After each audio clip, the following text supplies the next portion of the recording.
All right, so I've spent the last couple days here making some prototype sails for my new double paddle canoe design, as well as rudder and tiller assembly and some modifications to the catamaran slash outrigger system that I was testing in my last big river trip.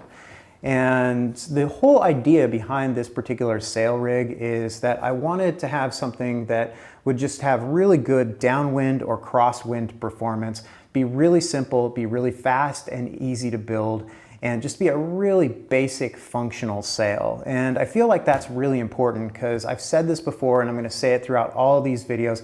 When it comes to small boats, especially boats that are this small, keeping things dead simple is what's going to keep things fun and keep things safe and keep things usable. So anything I do here has to be as simple as possible. So looking at the sails themselves, the basic sail shape that I'm going with here is something that's really common in South Australia and Tasmania, where they do a ton of sea kayak sailing. It's just sailcloth sleeved over a mast with a boom that comes out and a batten that comes up at an angle to get a little more sail area up high. And these are fantastic to make because they're super simple. You just lay them out flat, you cut the basic shape, you hem the edges, and you sew a batten pocket in it. And you can make them as complicated as you want. I mean, if you look at some of the nicer kayak sails that are out there, like the flat earth kayak sails, those things get really high tech. And I'm not here to tell you that that extra amount that you pay on those isn't totally justified by how they work. I'm just here to say that, you know, I try to make things as simple as possible first and see how well that works before I go to more expensive, more complicated solutions. So I've got these in two different sizes. This one is about 2/3 of a square meter. The one behind me is about 1 square meter. And I'll probably build 7 or 8 of these and try them out on the water in different configurations and see how well they really work with the boats.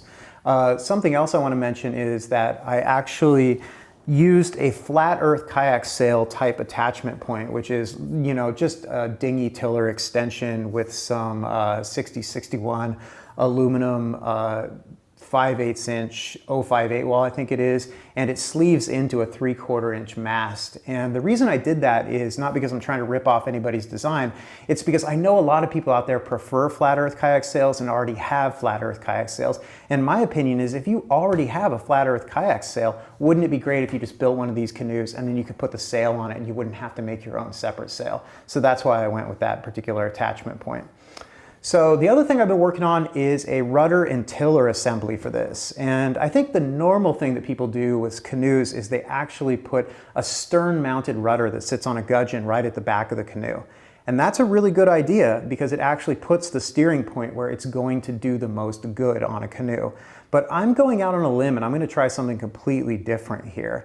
And what I'm doing is, instead of a stern mounted steering system with a push-pull tiller or a rope steer system, I'm actually going with a rudder that's going to be mounted off to the side of the canoe, 2/3 to 3/4 of the way back in the canoe, that's going to have a standard tiller.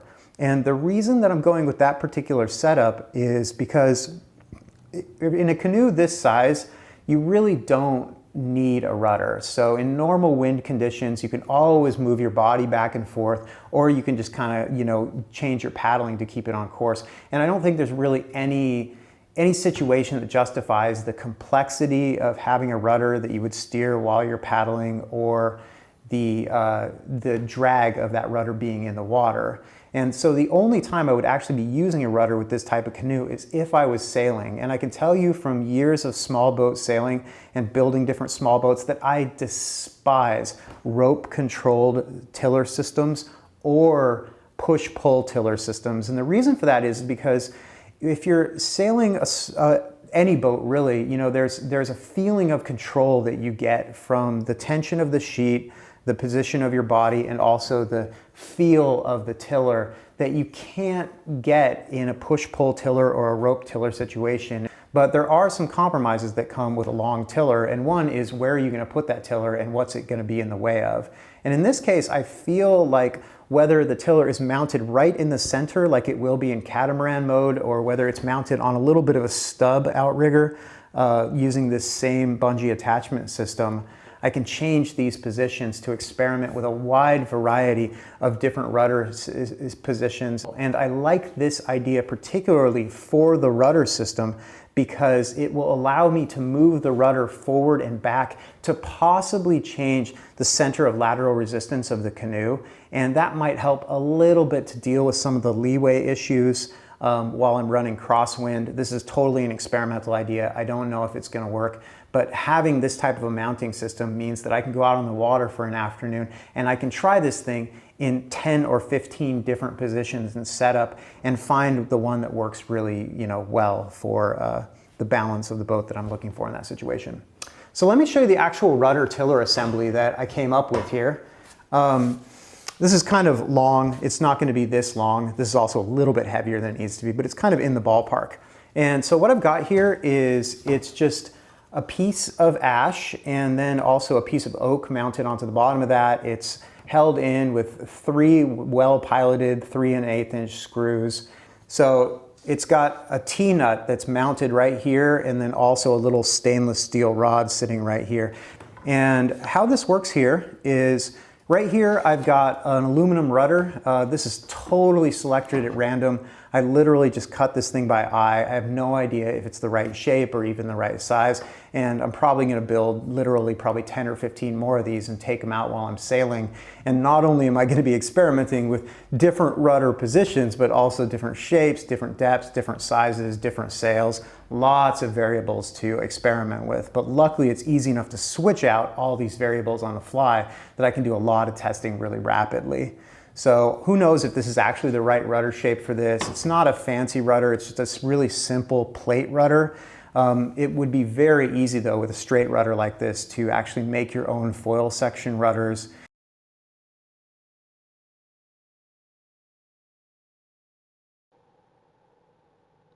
The way this hooks on is I've got a star knob here, and these are really ubiquitous. These are literally like $2 a piece. And you can get them, at almost any like jig supply store, sometimes even at hardware stores. And the reason I went with a big oversized star knob like this, even though it looks kind of dorky, is because one of the most important things when you're on the water is to make sure that you actually can hold on to things. And so this is something that's not going to fall out of your hand very easily, and it's inexpensive, so you can have an extra one in your PFD. So if you drop this in the water, you can just grab another one. And it allows you to do really quick change outs between different rudder shapes, and more importantly, a change out between a rudder and a kayak motor mount. So right here is a motor mount for the Bixby electric kayak motor. I'm gonna stick it on there like that, tighten it down, and boom, we have just switched from sailing kayak rudder mode to calm water electric kayak motor. And if you're wondering why that's so important, for most people, I think instead of doing this, you wouldn't switch to a $1,000 electric kayak motor. You would probably just switch to the motor of your body. But I have some, fairly significant health issues, and I can't expend a lot of energy. So for me, I can sail or I can motor, and this gives me an option to do both of these things. So the way this thing is set up, it's designed to be able to kick up like this. And I'll probably have a bungee loop going from here to right here. Now, the final thing I want to mention about this, because it seems a little crazy to me to be putting a rudder like this with a 6-foot-long tiller in something like an ultralight pack canoe, but there's a reason for that. And the reason is, and I will show you, is that if this rudder is back there in position where it would be, the tiller itself actually rests on the front of the catamaran arrangement here. And that is awesome because that allows me to just use the same bungee system I'm using everywhere on the boat and very quickly wrap a loop of bungee cord around this. And now I have a tiller that I can let go of, and I have a tiller that I can micro adjust. So if I'm just sailing on a lazy afternoon, breezing across the lake, relaxing in the canoe, I can balance the sail and the tiller, and I can also take my hand off the tiller and I can move things just a little bit and keep the sail in perfect balance.